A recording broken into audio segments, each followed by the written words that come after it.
So, Diablo has released another video for us to look at, and this one is called Diablo 4 Book of Lorath Episode 1 Creation. I don't know what this is about. I guess let's see here.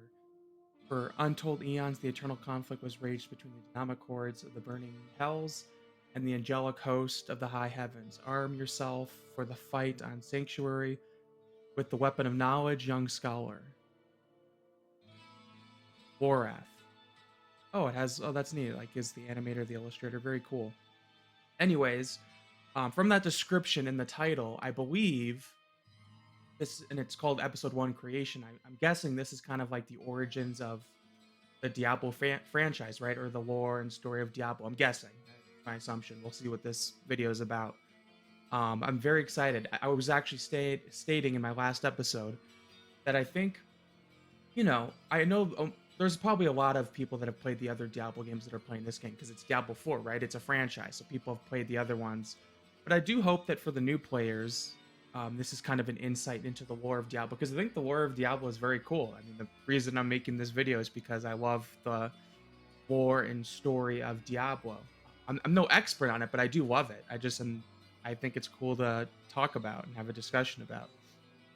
Um, so yeah, I think that's enough intro here. So let's just watch it, and I'll either pause it or just react. Give my opinions on stuff. But here we go. The Book of Lorath, and I love his voice actor. What's his name? Ralph Ianson. I might be saying that wrong. He must be in other stuff, but I love his voice, at least from the Diablo 4 beta. So all right, here we go. Make sure we're in HD here. Oh wow, super HK something. Okay, here we go. You've travelled a long way to be disappointed, young scholar. Life has taught me well that evil is inevitable and can never be truly destroyed. It can be banished, it can be thwarted, it can be driven back. I will say it, like at the beginning, I love that art style. It reminds me of Diablo 3. Diablo 3 for a lot of their cutscenes, like more storytelling cutscenes, they would do that kind of artistic, like calligraphy, pen, ink on parchment, old paper. I love that. But only for a time. Men are weak. Evil is seductive. And those who would do nothing in the face of malevolence are cowards. You seek a weapon against the darkness rising in Sanctuary. The only thing I can arm you with is knowledge. So when evil finds a foothold and flourishes once again, at least I can say it was not due to ignorance.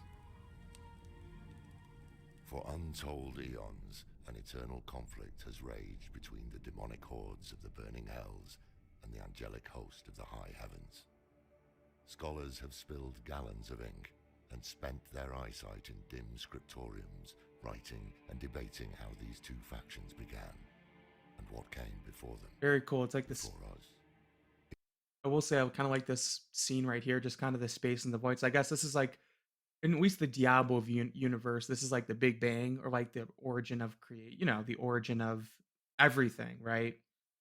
And if you believe in the Big Bang theory or whatever, that's kind of at least that's what we believe is or the scientific end is that's the origin of at least our creation, right? So this is the origin of the Diablo creation. It So, is very said cool. the first being, Anu, was the sum of all things, good and evil, Amen. light and dark, physical and mystical, joy and sadness, the one. Anu wished to be free from the malignance of evil, and Interesting. so separate and expelled the darkness within. But what is cast off does not simply disappear, and that does. Oh my gosh! Wow, look at that. Wait a minute. I actually didn't know that part at the beginning. Um, as you can kind of see, I just wanted to pause on this tree here. You can kind of see, I can recognize all these people, or um, sorry, on the left side you can see it's the demons, and on the right is the angelic council or just the angels. Um, kind of see Anarius right there. Oh, I guess I can use I'm like pointing with my hand. I can use my mouse. You can see Anarius right here. Um, Ariel, Mephisto, Baal, Diablo. Very cool. But I didn't know about this origin that like there was this one being that split into two. I never knew that. I kinda knew about this stuff, but I didn't know about, I guess, like, the trunk of the story or the origin of the story. It's gonna be explained, I was just saying that. I That's new to me, so that's cool. darkness found its shape in the seven-headed dragon, Tathamat. The Seven-headed dragon Tathamet. Very cool. Like, look at that. Seven-headed. Oh, because the 7 prime or the 3 prime evils and the 4 lesser, so it makes sense it would be a seven-headed dragon. Yeah, I don't know this origin. Tathamet prime evil, who fought what? ceaselessly with Anu to their Anu. mutual destruction. Anu is kind of like this person. Sorry, I'm pausing so much. I'm trying to make sure I absorb everything. It is said, when the remains of these two titans settled, When they the died, universe as we fought know each other. it came into existence. All the realms of the high heavens, the burning hells, and It's pandemonium. such beautiful artwork. Tathamat's black Let's just want to pause here. Look at that. Like I know I paused before, but look at how beautiful that is. Whoever I know it gave credit to the illustrator. I'll have to look it up after this, but very beautiful. Like it's yeah, I'll just keep going. house gave birth to the burning hells, and each of the seven heads transformed into the seven great evils, Right. each with dominion over their own realm. 7 heads. The three most dominant of these inherited the title of Prime Evil, feeding off one another to maintain dominion and rule over the legions of the burning hells. There was Mephisto, Lord of Hatred, Intelligence and Cunning. I will say, I want to go back a little bit.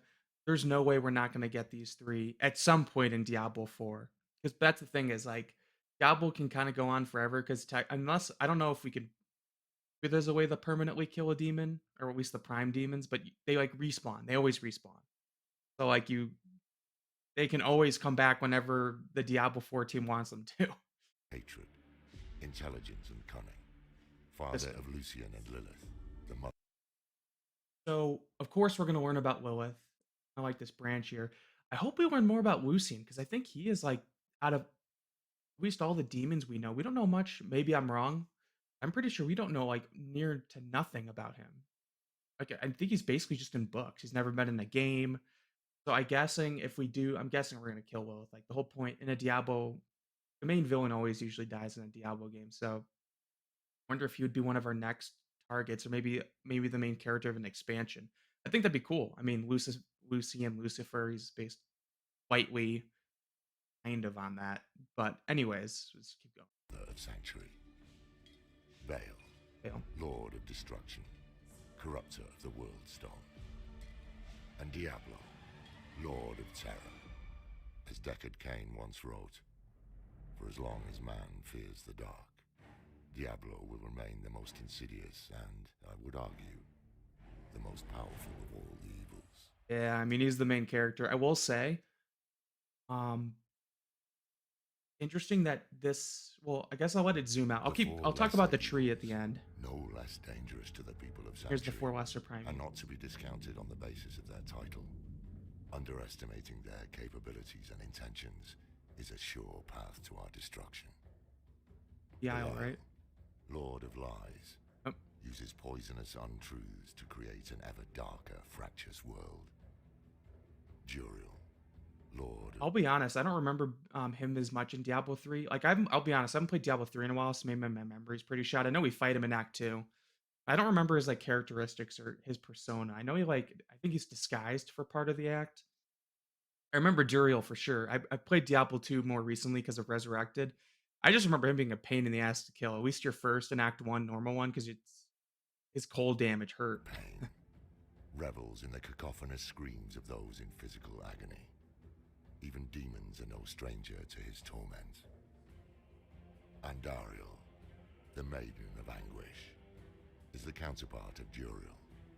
Oh, Whereas wow. he delights I never knew she was the counterpart. Are they like brother and sister? I mean, I guess they're all like brothers and sisters. Are they like demon twins? I don't know. That's interesting though, because I mean, Andariel, Duriel, they have like very similar names.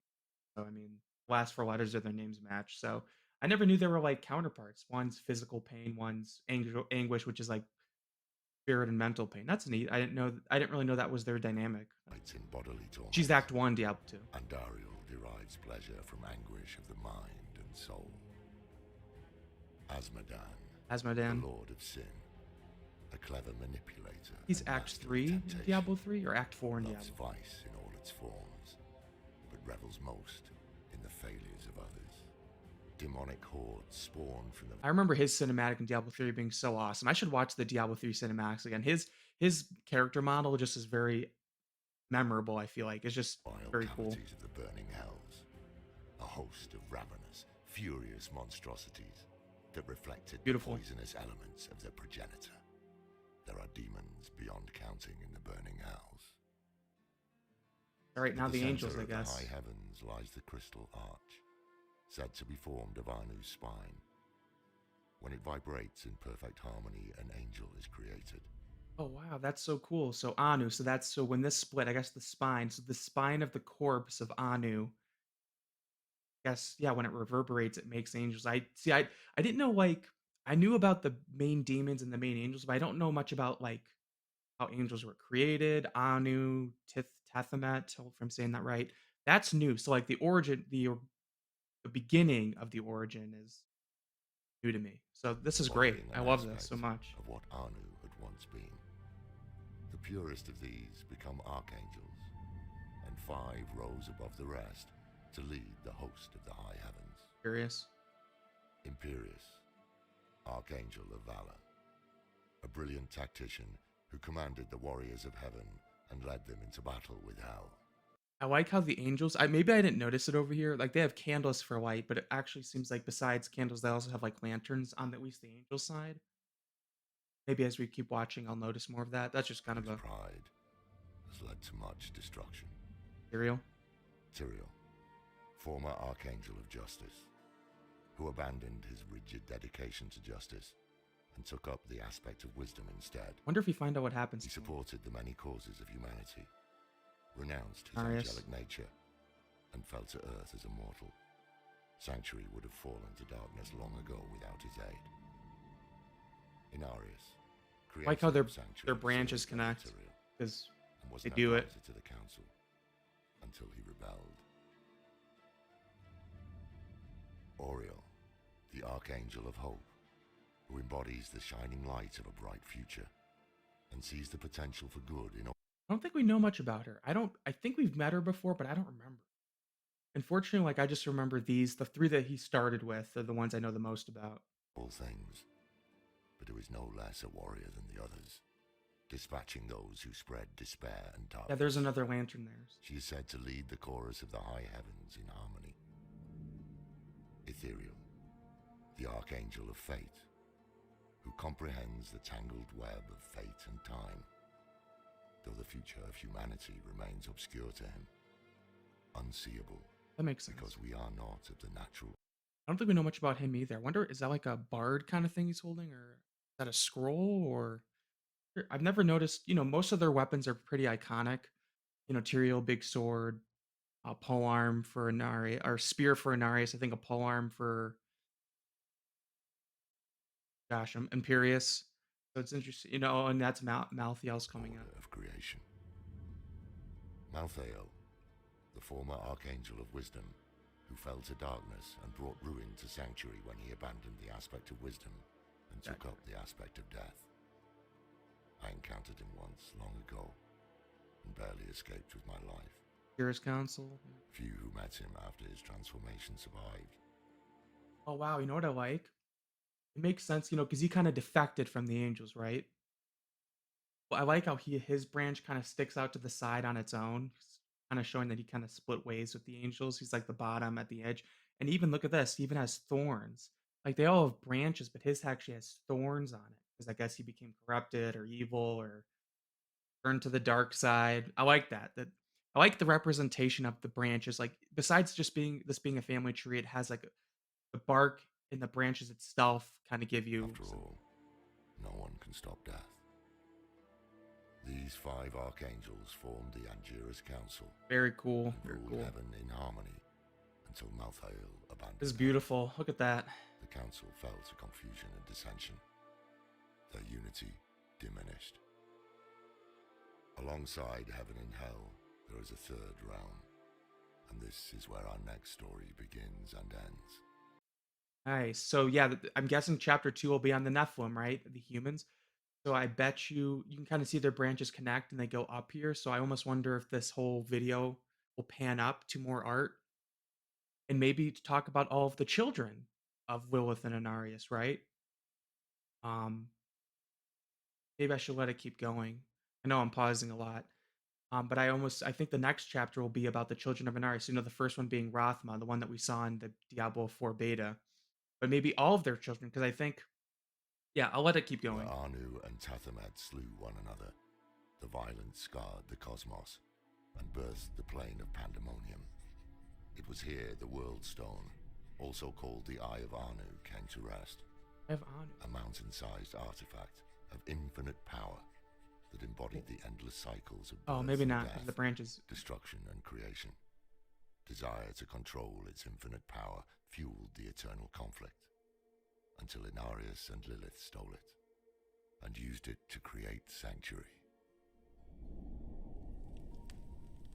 The hour grows late. Very cool. The fire is dying and the cold is unrelenting. Come back if you're still alive, and I'll tell you the tale of our creation.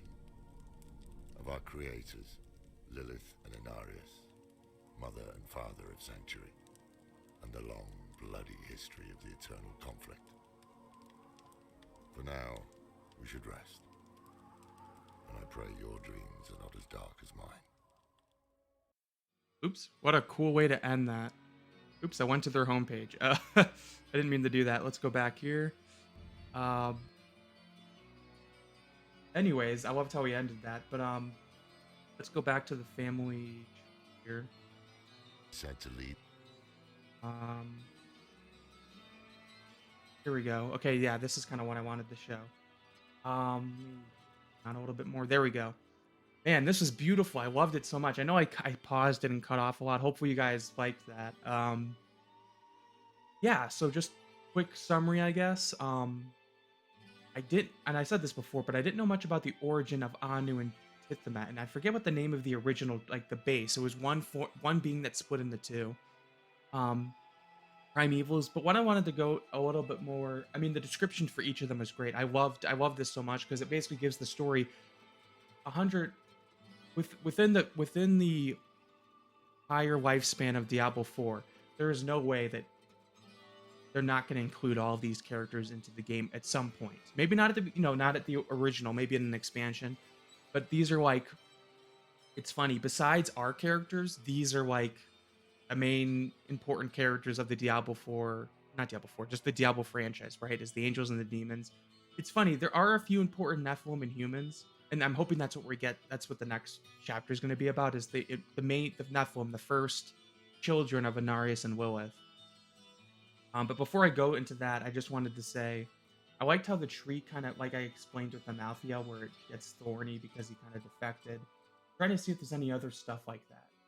Nothing much here. It's just branches. For Ariel, you can see his is connected to Anarius because, like they said, he was the general of Tyrael. So that makes sense. You can see their branches connect. I mentioned that too because they do it and make children. Mephisto's branches, yeah, because that's his children. Bales is this, but I thought it was interesting that Diablo's, his is very specific, right? Because his doesn't connect, doesn't have any branches. It's almost just chopped off. Maybe because I guess we technically killed Diablo the most. It seems like he's always the one. Diablo 1 through 3, we kill him.